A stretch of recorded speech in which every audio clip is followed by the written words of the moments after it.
आदरणीय बंधुओं, माताओं व मेरी प्यारी बहनों, राधे राधे। आपका हमारे YouTube चैनल पर बहुत बहुत स्वागत है।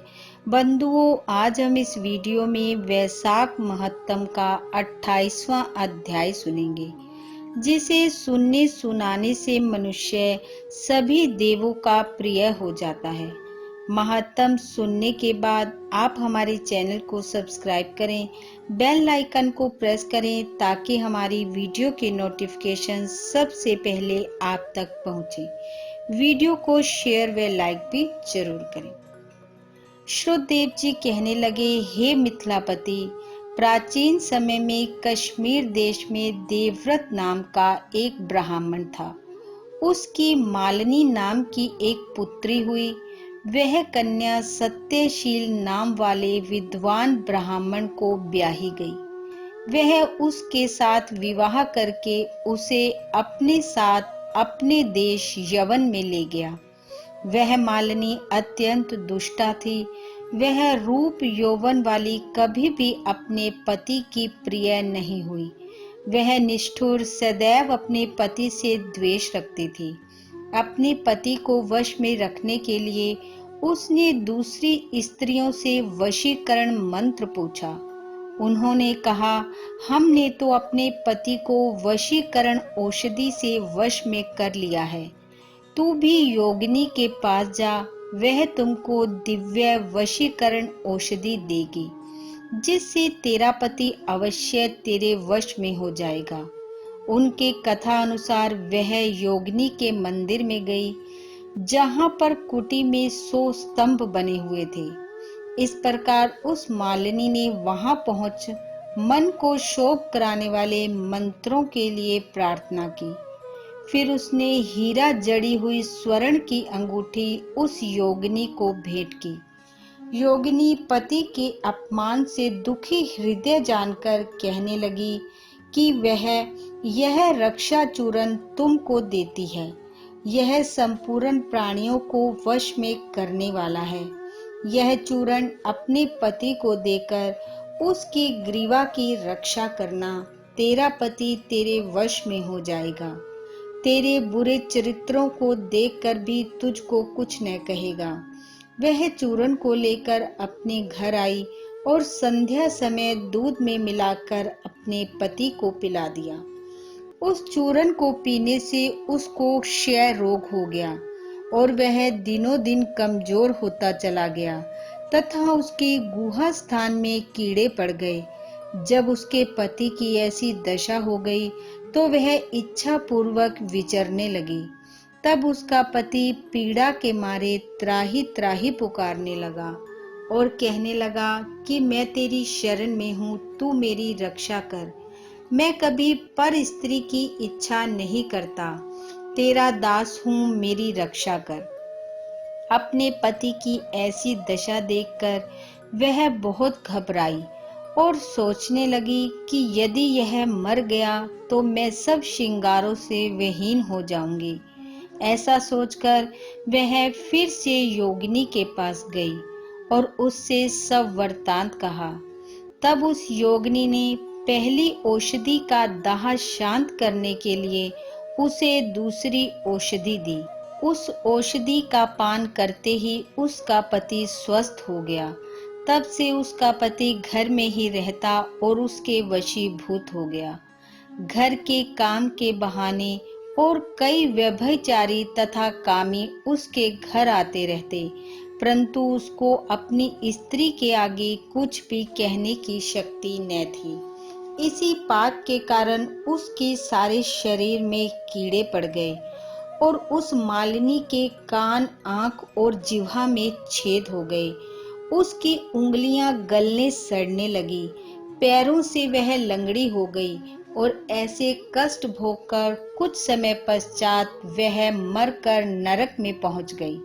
15,000 वर्ष तक ताम्रभांड नामक नरक में दग्ध होती रही। फिर 100 जन्म तक कुत्ते की योनि में पड़ी रही। देवयोग से जब कर्म फल पूरा हो गया तो वैशाख माह में संक्रांति में शुक्ल पक्ष की द्वादशी के दिन पद्म बंधु का पुत्र नदी में स्नान कर पवित्र हो गीले वस्त्रों से ही घर आया। वहां पर तुलसी वृक्ष के पास उसने अपने पैर धोए। उसी स्तंभ के नीचे वह कुतिया सो रही थी। सूर्य उदय से पहले वह कुतिया उस चरण धोए जल में लेट गई, जिससे उसके पाप तत्काल नष्ट हो गए और पूर्व जन्म के सब कर्म उसे याद आ गए। अपने पूर्व कर्मों का वर्णन कर उस मुनि से कहने लगी, हे मुनि, वैशाख शुक्ल पक्ष में पुण्यों को बढ़ाने वाली द्वादशी के दिन स्नान दान आदि का जो सुकृत आपने किया है वह मुझे दे दो। इस सुकृत से मेरी मुक्ति हो जाएगी। मैं अत्यंत दीन हूँ, मेरी रक्षा करो। ऐसे वचन सुनकर वह मुनि पुत्र कुतिया से बोले कि अपने किए हुए अच्छे और बुरे कर्मों का फल मनुष्य सुख और दुख के रूप में आप ही भोगता है। ऐसे वचन सुनकर कुतिया दुखी होकर ऊंचा मुख करके जोर जोर से पुकारने लगी और उसके पिता पद्म बंधु से कहने लगी, मैं आपके द्वार पर पड़ी रहने वाली कुतिया हूँ। आपका जूठा टुकड़ा खाती रहती हूँ।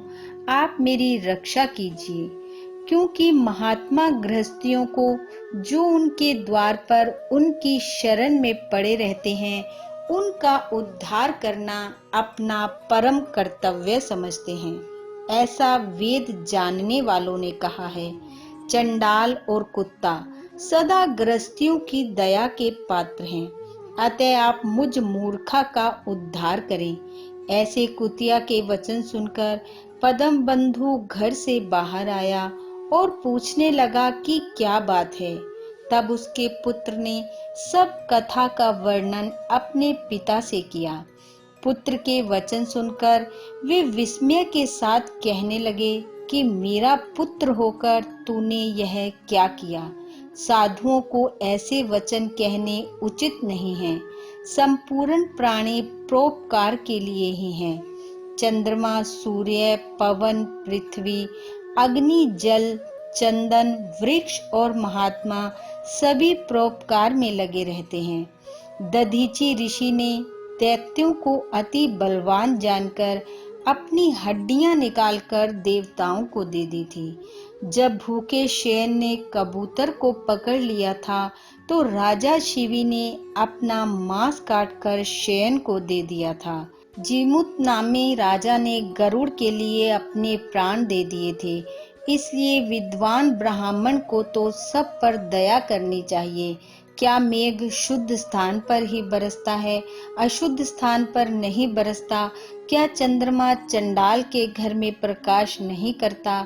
जैसे कीचड़ में फंसी हुई गौ बाहर निकालते हैं, उसी प्रकार मैं भी बार बार प्रार्थना करती हुई इस कुतिया के दुख को अपने पुण्य के प्रभाव से अवश्य दूर करूंगा।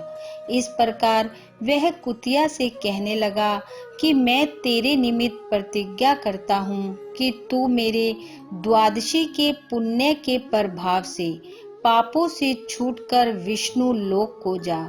श्रुतदेव जी कहते हैं कि राजन, वह कुतिया अपने शरीर को त्याग दिव्य वस्त्र आभूषण पहन सूर्य के समान हो ब्राह्मण से आज्ञा मांग चारों दिशाओं को प्रकाशित करती हुई स्वर्ग में जाकर अनेक प्रकार के भोगों को भोगती हुई वैशाख शुक्ला द्वादशी के प्रभाव से उर्वशी नाम की अप्सरा श्रेष्ठ अंगों वाली तथा देवताओं की प्रिय हुई। इति वैशाख महत्तम 28वां अध्याय समाप्तम। बोलो विष्णु भगवान की जय। राधे राधे।